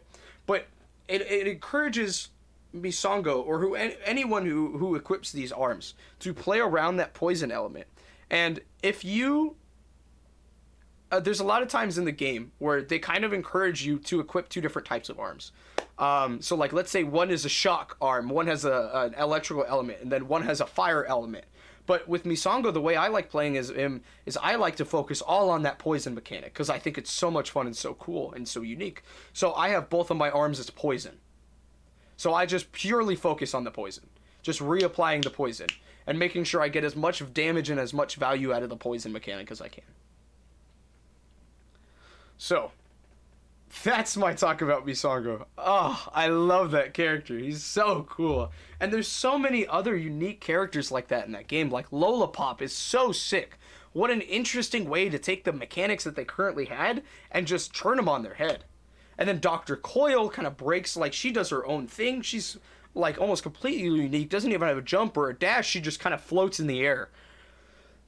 She has a dash, but, like, her jump isn't a jump, it's a hover. You just raise in the air, and you can shield in the air. So a lot of the time, you're looking above her, because she's in the air, so you're looking at her in the air, and she's above you. You know what I mean? Like, it's super cool. Anyways, I love ARMS. If I ever get the chance to fix that game and finish it, I'd love to. I'd take it in a heartbeat. But that game is so unique. And I'm so sad that not a lot of people really saw that side of the game. But moving on, I got a few more to go. So, I got the chance to play some Overwatch 2, the open beta, because they just had one. And I was having some fun with it. I was playing the new tanks. I played a support in Overwatch 1. I was a Brigitte main, and I really liked her. I played her a lot. But I also played tank. Yeah, I also played tank a lot. I liked Zarya, and that was the one I played the most. But I played other tanks in that game. But I played damage every once in a while. I really liked Ashe. But in Overwatch 2, there's not a whole lot going on in the support role as of right now. Some of the characters are different. Brigitte's a little different. She's a lot weaker. She's just a lot more different. And I wasn't really having too much fun with her. And so I started playing damage, and I played the new character Sojourn, and Sojourn is so sick. What a unique and awesome character that is. Sojourn, like, rewards you for being good at landing your shots, and it's so much fun. So she has a railgun, right? And you have about 45 shots in your clip from this railgun before you have to reload. And so when you land a bunch of these pellets, it's so satisfying to land. You get a little meter on the top, like right near your crosshair, and it charges up to 100. And then once that meter, like at any time you can, like when you fill it up, you can right click and then shoot a single shot, hit scan, like a sniper rifle. It's basically like you're scoped in with Widowmaker or someone. Like it's an immediate shot. Straight in front of you, exactly where your crosshair is, and it does that damage that number says under your crosshair. And so the gameplay loop, the feedback loop on this character is you're shooting your railgun, and then you land shots, and you get that damage, and then you right-click, and you get this burst of damage, and you see their health bar go down, and it's so much fun. And then if you fully charge that shot, if you fully charge that shot for to 100 damage, then it pierces. And the laser looks so sick, and so you're constantly just shooting, right click, reload, shooting, right click, dash around, jump, get in their front lines. Then you activate your ult, and then it auto charges your right click. So you're just shooting, right click, and it's so much fun. And you just see ba ba ba ba, and you just like it rewards you for landing your shots. And Plague Sojourn was so much fun. And I'm not normally a guy who plays damage too often in pretty much any game because I don't really like putting that pressure on me or anything. I don't think my FPS skill is like very good or anything, but I put so much time into playing Sojourn when I was able to play that beta and gained access to it. That was the most fun thing I was doing at all times. None of the other games were giving me that itch, but playing Sojourn was so cool. And so I genuinely think that is such a fun design character. And she's simple. She's simple, but she's so rewarding, and that feedback loop, that dopamine feedback loop is just constant, and it's just amazing to play. She feels great. I love Sojourn. I never thought I would, because I see FPS skill-based character. It's I'd rather play around my my cooldowns and play with my team more, but no. Oh my gosh, I love Sojourn. I put so much time into that Overwatch 2 beta. Sojourn was so much fun. One of the most fun characters I'd played in any video game in a long time. I also played a lot of Ashe in that game too. Ashe is pretty much just the same, but since I was playing so much Sojourn, my aiming got a lot better, so Ashe was just a lot of fun. But yeah, Sojourn is an awesome design character, and she when I fought her, she didn't really piss me off too often. In some ways, she feels fair. She may do a little bit too much damage, and I know they're reducing her damage a lot. I've seen in the patches. But I don't have access to the beta anymore, and so I don't know. But yeah, I think she's so much fun, and I hope she is still good, because she is skill expressive. And yeah, she's skill expressive, and she doesn't really feel broken. Of course that can change, because they're going to be patching the game, but I think skill expressive simple characters are sometimes needed. You don't need a Brigitte. You don't need a super complicated character all the time. Sometimes giving just people simple mechanics that they can get really good at and show off their skill is enough. And I think that's what Sojourn does, and I think she's awesome. So there's that. My mouth is super dried out because I've been talking forever. But last thing I wanted to talk about was a couple Mario Kart 8 maps. So we got that not Fighters Pass. What the heck? We got that Boosters Course Pass or whatever. We got Wave 1, and I played a decent amount because I enjoyed me some Mario Kart. But in that Wave 1, a lot of the courses felt boring and empty. And I know a lot of people thought this as well. And my theory for that, and I know I'm absolutely right, is because they ported those courses over from Mario Kart Tour, increased the size, obviously, because there's more drivers on it, and then raised some of the textures, cleaned it up a little bit, and then threw it in. So, we're playing on mobile phone maps. When we see Coconut Mall from Mario Kart Wii, right? When we see that course, and it looks less lively, what year is it? 2022? So it looks less lively 12 years later than it did back in 2009 whenever that game came out. On the Wii. On the Wii version looks more lively, looks more colorful, there's more stuff going on, the background and stuff. It looks like there's a lot more love and detail put into it. The reason why is because Coconut Mall was on Mario Kart Tour, and they just ported that over. They didn't build it from the ground up, they didn't take it from Mario Kart Wii, they just ported it over, up-resed it, cleaned it up a bit, slapped it on there you go. Obviously disappointing, because we'd like the best things. We'd like more effort to be put into the product that we're buying, especially since we paid for it. But and especially seeing all the other Mario Kart 8 maps, the original ones, there's so much love and detail put into all those. Those are all amazing. But one of the tracks that I would like to talk about is I have two of them, Tokyo Blur. So Tokyo Blur is a Mario Kart Tour map and is the most boring map I've ever played in my life. You'd think the Tokyo map, made by the Japanese company, would be fun and interesting, with unique mechanics taken from their culture. But it's just a road, which is kind of twisty, and there's really not a lot going on. Like I said earlier, that I wouldn't really know how to design a Mario Kart map, but I wouldn't do it like that. There's just not a lot of obstacles or thing to drive around on. You're kind of just on a road the whole time, and it's really, really boring.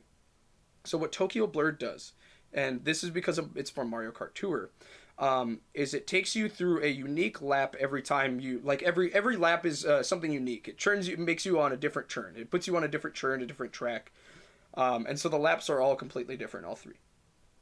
So you'd think this would make the course more interesting and fun, but it doesn't.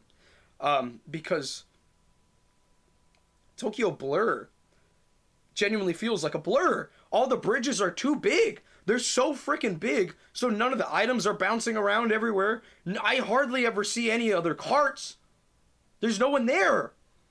There's no one there. Not to mention there's no Miis, there's no Shy, like there's hardly any Shy Guys. There's 2 Thwomps in the second and third laps, and they feel so weird being there because it's the only obstacle there is in the freaking course. I think you see the Thwomps again later in one of the other laps, maybe the third lap, but in that third lap, so you pass after the finish line. After your second lap, you start the third lap, you make a right, and then you're going straight, you go under these 2 Thwomps, and then you make another right, and you go under this kind of bridge ticket, train station type thing. And that's kind of cool, unique set piece. And then you're on a long, winding road. Literally a road. With no cars, no nothing, no obstacles, no ramps. Just a road with 2 thick concrete walls. And you can see a bridge or a building or 2 behind in the background. But it's literally a winding road with nothing going on for I kid you not, 10 seconds. And it's the most boring thing ever. This stage is so boring. It's so boring and lame. And I get why. It's because Mario Kart Tour, you can't do anything on the freaking phone. So the tracks are simple. You know what I mean? So they have to be simple, but they didn't even spice it up. It's just freaking boring. There's 1 ramp on the first lap, but then you never see it again. Because the course makes you go in a different direction. The other 2 routes are 10 times boring. 10 times more boring. And it doesn't even mean to say the first lap is very interesting either. You drive on a bridge for 5 seconds. Oh, and then I forgot to say at the end of the second lap, there's a ramp where you go in the air to pass the finish line. Wow, that's really cool. Yeah, you're flying in the air for 4 seconds after the 12 seconds that you just spent on the winding road with concrete everywhere. There's not even graffiti or any cool art on the concrete. It's just concrete. God. It's so boring. It's such a bad map. You'd think conceptually a Tokyo map would be awesome. You think it'd be so cool, and there's, I guess, technically nothing wrong with the map. It's not like it's unfair or hard to do. It's so easy. Because there's nothing going on. Because it's just a freaking road. That's all it is. It's boring. And then the last thing I want to talk about, because we've been here for a while, is Ninja Hideaway. So, Ninja Hideaway is the last map on the first wave of the Booster Course Pass. And Ninja Hideaway is also from Mario Kart Tour. Now, keep in mind the game won't tell you that. It'll just say that it's an originally made map. Not true. It's in Mario Kart Tour. So, Ninja Hideaway, you load into the map. And it's this gorgeous ninja castle with unique colors and onions and garlic and mustaches everywhere. And you realize, what is going on? And then you realize that it's Wario. It's a Wario map. Ninja Hideaway is Wario's, I don't know, it's It's something he bought. He owns it, I guess, because there's a bunch of flags with garlic and his mustache everywhere, and it looks cool because they incorporate his nose and his mustache into different set pieces that also make it look like it's still a place a ninja would hide out in. So it's and there's stuff everywhere. There's beautiful trees. There's these the beautiful like the pink flowers that you associate with ninjas. There's these like flags, and then the music's amazing, and oh my gosh, it's all awesome. It's so cool. And you start the match, and you're on this roof, and then you drive off this roof, and you go over this bridge, and you go straight into the ninja hideaway. And then this is where the first problem happens. There's the sharpest right I've ever seen in my life. Literally, the first turn is this super sharp right, super duper sharp right, and the reason why is because there's like the building like goes in a little bit, and then there's a wall, and you have to turn right to go inside the ninja hideaway, and you have to make this right, and the turn is brutal.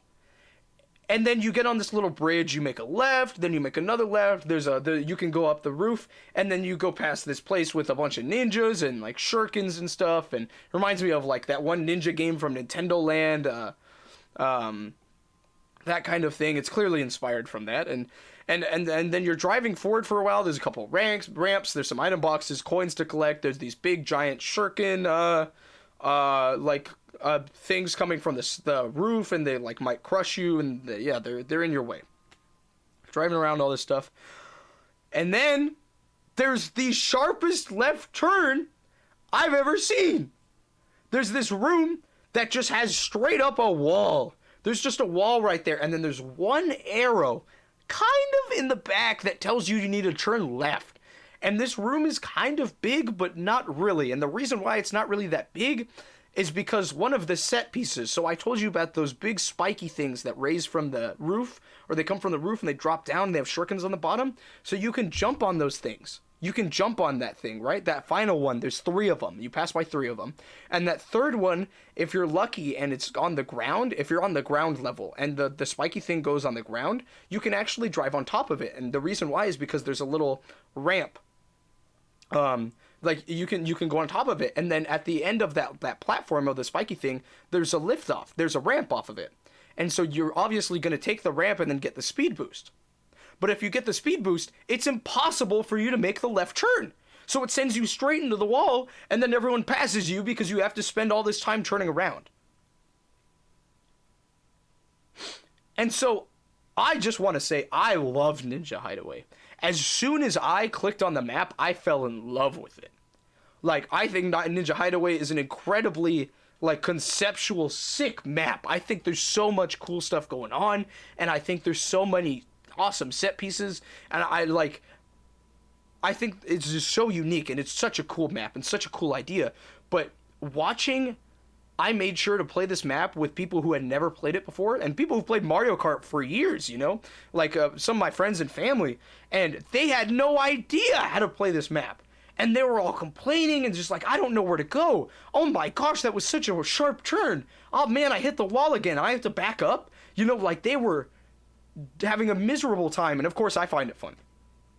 You know, because I know what's coming up, and I know the lap. Like I know what I'm supposed to do. I know I'm not supposed to take a boost off the ramp because otherwise I won't make it. I know I have to brake on those sharp turns. But it's not the turns aren't made clear enough where you need to make them. So if you don't know they're coming up, then you won't be able to brake in time. And so is that a bad Mario Kart map? I think so. But conceptually it's really, really cool. It's just an interesting idea. And the course is it's brutal. It is a hard course. And I've never played it on 200cc, but I couldn't imagine. You're probably going to have to brake so much. Oh my gosh. Like, that course is crazy. But it's super unique. There's a ton of different pathways. You can go up above on the top of the top of the ninja hideout, or on the bottom. And there's like a bunch of, like I said, a bunch of unique set pieces and different stuff, completely modeled. And it's a beautiful map. It's a beautiful map. But the reason why these turns are so sharp is because in Mario Kart Tour, when you're turning, the game will churn you and help you churn. But in Mario Kart 8, you don't do that. you know, the game doesn't churn you because you're expected to churn on your own. So it's like because Mario Kart Tour plays the game for you. And so when you put this map in this game in Mario Kart 8 where the game doesn't play the game for you, it doesn't work. It doesn't work. And it's crazy that I saw so many people being like, "What is this map? I hate this map," you know? And I played it so much. I even did like time trials on it against my friend cuz we were just having some fun, and like seriously, I had to play that map so hard, but the turns are brutal. And they're not made clear. That's the big part. They're not made clear. So anyways, that's all I had to say. Thank you all for listening if you made it to the end of the video. Or the end of me talking. My throat is gone. But yeah. I love video games. I think they're so cool. And I can't wait to be able to discuss some mechanics with other people who are passionate about it. And I hope, like, one day we'll all be able to do that. Talk to other people. Find other people that are passionate about the same things we are. And just be able to talk to them about it. So, that's all I had for you guys. Take care. Thanks for listening. Have a good day. See you. Love you guys. Sure. Hello. Wait, let me do it, please, please, please, please, please, please, please, please, please. If you don't know how to floss, you'll be lost. Okay, but unfortunately, the roller into the Oh no! I'm taking the hex kit. I'll see you later.